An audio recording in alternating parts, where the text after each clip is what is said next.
So let's break down how you're going to do that. First, whenever you have the time, I want you to think about organizing. That should be step one.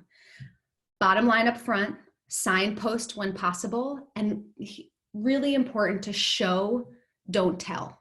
The focus is, the point is to help them see what you're saying with concrete examples whenever possible. The impulse usually, the automatic impulse is to explain, right? To tell, to talk through, to use boring slides that have a lot of words on them.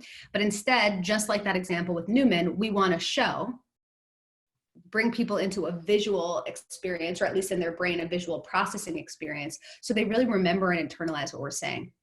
So organize whenever you have advanced prep that you can do. Think about these three major key components of prepping, or even if it's on the spot and you're just in a conversation and you have a pen and paper nearby, which you should always have, where you can just quickly write out your bluff, signpost a couple key points, and hold yourself to that standard of showing them what you mean instead of telling them. Okay.